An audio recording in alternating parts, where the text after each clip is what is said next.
di halaman 8 di Quran surat Al-A'raf ayat 33. A'udzu billahi minasyaitonir rajim. Qul innama harrama rabbiyal fawahisha ma dhahara minha wa ma batana wal isma wal baghya bighairil haqqi wa an tusyriku billahi ma lam yunazzil bihi sultana wa an taqulu 'alallahi ma la ta'lamun. Katakanlah, Tuhanku hanya mengharamkan perbuatan yang keji, baik yang nampak ataupun yang tersembunyi, dan perbuatan dosa, melanggar hak manusia tanpa alasan yang benar, mengharamkan mempersekutukan Allah dengan sesuatu yang Allah tidak menurunkan hujjah untuk itu, dan mengharamkan mengada-adakan terhadap Allah apa yang tidak kamu ketahui. Al-A'raf ayat 33. Mohon penjelasannya. Itu kalau dibaca dari maknanya itu sudah sangat jelas. Allah itu mengharamkan perbuatan keji, fahisyah. Apa itu fahisyah? Itu perbuatan kemaksiatan, dorongannya itu syahwat. Maka pornografi, porno aksi, kemudian omongan yang berbau pornografi dan lain sebagainya itu perbuatan keji. Baik yang ditampakkan terang-terangan maupun yang sembunyi-sembunyi. Tidak ada manusia yang melihat, namun Allah Maha melihat. Baik bentuk perbuatan keji yang tampak atau yang disembunyikan itu diharamkan oleh Allah. Kemudian selain itu Allah juga melarang kita, mengharamkan yang namanya perbuatan dosa, al-itsm. Perbuatan dosa, perbuatan yang menentang Allah, menentang Rasulullah, menyalahi ketetapan Allah, menyalahi tuntunan Rasulullah. Dan juga Allah mengharamkan kedurhakaan, pelanggaran, permusuhan dan lain sebagainya. Karena itu semua bukan dari Allah. Yang namanya kedurhakaan, permusuhan, pertentangan dan lain sebagainya itu bukan dari ketetapan Allah. Dan juga Allah melarang, mengharamkan hambanya mempersekutukan Allah dengan apa atau dengan siapapun juga. Apa itu berarti bisa berupa benda-benda, siapa berarti makhluk Allah. Maka Allah haramkan kita mempersekutukan Allah, menjadikan apa atau siapa sebagai tandingan bagi Allah. Yang namanya syirik, perbuatan syirik, menyekutukan, itu dulu pernah kita jelaskan. Di dalam Al-Quran setidaknya ada 4 bentuk kesyirikan. Yang pertama adalah penyembahan secara zahir kepada benda-benda yang dianggap memiliki kekuatan. Ada orang yang menyembah berhala, menyembah pohon, batu, matahari, bulan, bintang dan lain sebagainya. Ini bentuk-bentuk kesyirikan yang nyata. Sehingga kita umat Islam itu sangat mengetahui kalau diminta untuk menyembah matahari, kita jelas akan menolak. Kalau diminta untuk menyembah berhala, pohon, batu, kita pasti akan menolak. Karena ini perbuatan syirik yang nyata. Namun ada kalanya kemusyrikan itu bisa tanpa kita sadari namun kita terus melakukannya. Itulah yang disebut oleh Allah dengan andad. Jadi kemusyrikan dalam bentuk andad, bukan menyembah berhala, bukan menyembah patung dan lain sebagainya, karena itu jelas kalau itu wis cetha kemusyrikan. Namun ada kemusyrikan yang samar, yaitu andad. Coba diingat ayatnya itu, Quran surat Al-Baqarah ayat 23 atau ayat berapa itu. Fala taj'alu lillahi andada wa antum ta'lamun. Surat Al-Baqarah, surat kedua ayat 22. Alladzi ja'ala lakumul arda firasyan was samaa'a binaa'a wa anzala minas samaa'i maa'an fa akhraja bihi minas samarati rizqan lakum fala taj'alu lillahi andada wa antum ta'lamun. Dialah yang menjadikan bumi sebagai hamparan bagimu dan langit sebagai atap, dan Dia menurunkan air hujan dari langit, lalu Dia menghasilkan dengan hujan itu segala buah-buahan sebagai rezeki untukmu. Karena itu janganlah kamu mengadakan sekutu-sekutu bagi Allah, padahal kamu mengetahui. Ibnu Abbas saat menafsirkan ayat ini, fala taj'alu lillahi andada wa antum ta'lamun, beliau menafsirkan al-andad, andad itu jamak dari an-niddu. An-niddu itu adalah asyirku. Asyirku akhfa min dabibin namal ala safati sauda fi dhulumatil lail. Kemusyrikan yang lebih samar, lebih tidak terlihat daripada seekor semut yang merayap di atas batu yang hitam pekat di tengah malam gelap gulita. Kira-kira semut itu terlihat tidak? Tidak. Namun an-niddu lebih tidak terlihat lagi kalau kita tidak hati-hati. Ka'ayyakular rajul laulaya la'atana lusus al-barihah. Seperti seseorang yang mengatakan, jika bukan karena aku, niscaya kampung kita semalam sudah didatangi pencuri. Jadi seolah-olah tidak datangnya pencuri ke kampungnya itu karena dirinya, bukan karena Allah. Atau kita mengatakan, jika bukan karena aku, niscaya akan begini. Berarti kita menjadikan diri kita sebagai tandingan bagi Allah, menggantungkan sesuatu pada dirinya sendiri, tidak menggantungkan, tidak bergantung kepada Allah. Dan kalau kita tidak hati-hati, hampir setiap saat tanpa kita sadari kita melakukan hal yang demikian. Memang andad itu dia syirik besar dan syirik kecil.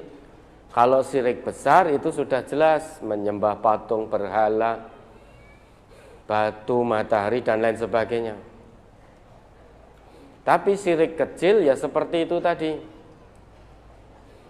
Kalau bukan karena aku, niscaya kampung kita akan kedatangan pencuri semalam. Kalau bukan karena aku, niscaya urusan ini tidak lancar. Kalau bukan karena aku, niscaya masalah ini tidak kunjung selesai. Kalau bukan karena aku, niscaya bla bla bla bla dan seterusnya. Itu andad. niscaya bukan aku, pasti tidak akan diterima di tempat kerja yang munafik. Kalau bukan kepandaianku, niscaya begini. Sudah. Dia tetap masih sholat. Namun dengan ucapan-ucapan dan keyakinan seperti itu, dia berbuat syirik kepada Allah tanpa disadari. Syirik kecil kalau terus dilakukan, lama-lama dia akan jadi besar. Dia kagum, ujub dengan kemampuannya sendiri, sehingga menafikkan Allah. Nah, ini juga diharamkan oleh Allah. Selain itu, bentuk kemusyrikan yang lain yaitu arbab. Coba diingat ayatnya At-Taubah ayat 31 itu bentuk kemusyrikan yang lain.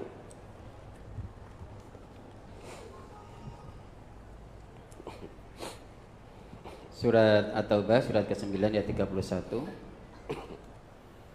Ittakhadhu ahbarahum wa ruhbanahum arbabam min dunillahi wal masih ibn Maryam wa ma umiru illa liya'budu ilaha wahida la ilaha illahu subhanahu amma yusyrikun. Mereka menjadikan orang-orang alimnya dan rahib-rahib mereka sebagai Tuhan selain Allah, dan juga mereka mempertuhankan Al-Masih putra Maryam, padahal mereka hanya disuruh menyembah Tuhan yang Maha Esa. Tidak ada Tuhan yang berhak disembah selain Dia yang Maha Suci. Ada notnya tidak itu? Ada, Ustaz. Ya, mari. Maksud mereka menjadikan orang-orang alim dan rahib-rahib mereka sebagai Tuhan selain Allah.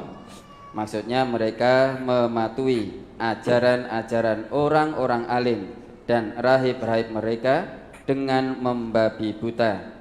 Biarpun orang-orang alim dan rahib-rahib itu menyuruh membuat maksiat atau mengharamkan yang halal. Ya dah. Orang Islam, umatnya Nabi Muhammad, bisa tidak mengalami hal yang demikian? Bisa, sangat potensi. Dulu Adi bin Hatim ketika datang menghadap Nabi, Nabi membacakan ayat ini. Kemudian Adi bin Hatim mengatakan, "Ya Rasulullah, wahai Rasulullah, innahum lam ya'buduhum." Sesungguhnya orang-orang Yahudi dan Nasrani itu tidak sedang menyembah rahib-rahib mereka dan orang-orang alim mereka, wahai Rasulullah. Nabi kita bersabda, bala, justru mereka sedang menyembah orang-orang alim, orang-orang pinter, rahib-rahib mereka, pendeta-pendeta mereka. Tandanya mereka menyembah orang-orang alimnya apa? Nabi kita bersabda, innahum harramu alaihimul halala. Orang-orang alim mereka mengharamkan apa yang Allah halalkan atas mereka. Wa ahallu lahumul harama, dan menghalalkan apa yang Allah haramkan. Fattaba'uhum, kemudian mereka mengikuti orang-orang alimnya yang menghalalkan apa yang Allah haramkan, mengharamkan apa yang Allah halalkan. Mereka mengikutinya dengan membabi buta. Wis ora peduli, yang penting keluar dari lisan orang alimnya, meskipun isinya menghalalkan yang Allah haramkan, mengharamkan yang Allah halalkan. Fattaba'uhum, mereka mengikuti dengan membabi buta. Fadzalika ibadatuhum iyyahum, itulah bentuk penyembahan mereka kepada orang-orang alim mereka. Jadi tidak lagi mengikuti petunjuk yang ada di kitab suci yang Allah turunkan, tetapi mengikuti orang-orang alimnya. Bahkan sampai orang-orang alimnya merubah isi kitab sucinya, mereka tetap mengikuti, membabi buta. Mereka rubah, mereka katakan ini dari sisi Allah. Fawailul lilladzina yaktubunal kitaba bi aydihim thumma yaquluna hadza min indillahi liyashtaru bihi thamanan qalila fawailul lahum mimma katabat aydihim wa wailul lahum mimma yaksibun. Coba diingat kembali ayatnya. Celaka orang yang merubah-rubah isi kitab suci dengan tangan mereka, kemudian mengatakan ini dari sisi Allah. Setelah mereka rubah, kemudian mereka mengatakan ini dari sisi Allah, hanya untuk mendapatkan keuntungan duniawi yang sedikit, menjual kebenaran petunjuk Allah ditukar dengan keuntungan dunia. Mari. Surat Al-Baqarah surat kedua ayat 79. Fawailul lillazina yaktubunal kitaba bi aydihim summa yaquluna hadza min indillahi liyashtaru bihi thamanan qalila fawailul lahum mimma katabat aydihim wa wailul lahum mimma yaksibun. Maka kecelakaan yang besarlah bagi orang-orang yang menulis Alkitab dengan tangan mereka sendiri, lalu dikatakannya ini dari Allah, dengan maksud untuk memperoleh keuntungan yang sedikit dengan perbuatan itu. Maka kecelakaan besarlah bagi mereka akibat dari apa yang ditulis oleh tangan mereka sendiri, dan kecelakaan besarlah bagi mereka akibat dari apa yang mereka kerjakan. Ya, ini mengada-ngadakan terhadap Allah, mengada-ngadakan terhadap Allah sesuatu yang tidak diketahui. Dia merubah petunjuk kitab suci dengan tangan mereka, kemudian mengatakan ini dari Allah. Berarti mengada-ngada terhadap Allah. Sesuatu yang dia tidak ketahui, dia rubah, kemudian mengatakan ini dari Allah. Sama kalau kita tidak hati-hati. Orang yang kita anggap alim di tengah-tengah kita, yang kita anggap ahlul ilmi, apa yang keluar dari lisannya kita ikuti secara membabi buta, tanpa dasar kebenaran dari Al-Quran maupun As-Sunnah. Wes pokoknya aku melu. Perkara yang disampaikan tidak sesuai dengan Quran dan Sunnah, orang gagas, yang penting aku melu. Nah, kalau kita melakukan seperti itu, bisa masuk ke dalam ayat ini, atau bisa termasuk menjadikan orang-orang alim kita sebagai sesembahan. Kita menyembah dengan membabi buta. Kenapa? Karena yang keluar dari lisan tidak sesuai dengan petunjuk Al-Quran, tidak sesuai dengan tuntunan Rasulullah. Justru kita nafikkan Al-Quran, kita tepikan As-Sunnah, malah kita mengikuti seseorang yang kita anggap alim. Itu salah satu bentuk kemusyrikan, salah satu bentuk penyembahan seseorang kepada manusia. Meski dia juga masih sholat, meski masih menyembah Allah. Namun jika mengikuti seseorang tanpa dasar, tanpa dalil kebenaran dari agama, maka termasuk ittikhadul ahbar waruhban arbabam min dunillah. Ya, menjadikan rahib-rahib, pendeta-pendeta, orang-orang alimnya sebagai Tuhan selain Allah. Berarti ya tetap menyembah Allah, tetapi selain Allah dia juga menyembah yang lain tanpa dia sadari dengan cara mengikuti secara membabi buta, tanpa dasar kebenaran dalil yang dibenarkan oleh agama, yaitu Al-Quran dan As-Sunnah. Nah, ini mengada-ngada kepada Allah.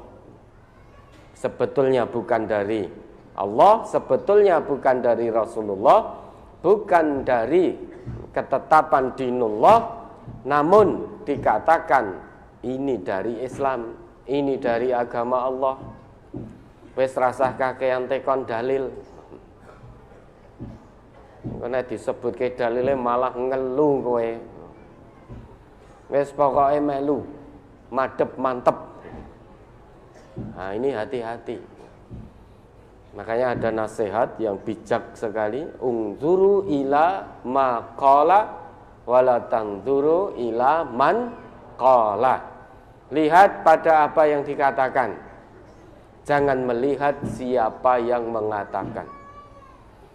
Sekalipun yang mengatakan budak yang hidungnya gerumpung, kalau yang keluar dari lisannya Quran dan Sunnah, kebenaran agama Allah, maka kita wajib tunduk dan patuh. Bukan berarti tunduk patuh pada budak tadi, namun taslim pada apa yang disampaikan, yaitu Quran dan Sunnah. Sekalipun yang menyampaikan orang yang punya titel yang sangat tinggi, mungkin baik profesor, tapi kalau yang keluar dari lisannya sesuatu yang tidak sesuai dengan Quran dan Sunnah, la sam'a wala ta'ah, jangan dengar, jangan taat. Itu prinsip kita dalam beragama. Wala taqfu ma laisa laka bihi ilmun. Jangan melakukan satu amalan yang kita belum tahu ilmunya. Bicara masalah ilmu dalam Islam berarti ilmu yang bersumber dari Al-Quran dan As-Sunnah. Ya, pokoknya jangan silo. Bapak Ibu jangan silo pada siapa yang menyampaikan. Oh, yang menyampaikan fulan-fulan, sekolah itu sampai luar negeri sana. Sampai luar negeri ini. Wah, itu pasti benernya. Belum tentu. Belum tentu. Walah kuwi ra tau sekolah, ra tau mondok, ra tau ini, masa menyampaikan Quran Sunnah wis mesti salah. Belum tentu juga. Kebenaran itu tolok ukurnya bukan tingginya sekolah. Kebenaran itu tolok ukurnya Quran dan Sunnah. Mau orang mengatakan apa, mau menghujat seperti apa, sudah, tidak usah gentar, tidak usah sedih, tidak usah silau. Bismillah, kita madep mantep semaksimalnya, ikuti Quran, ikuti Sunnah. Apa kata orang, apa kata manusia, wis ora usah digagas. Nggak usah digagas, yang penting fokus kita apa kata Allah, apa kata Rasulullah, sudah.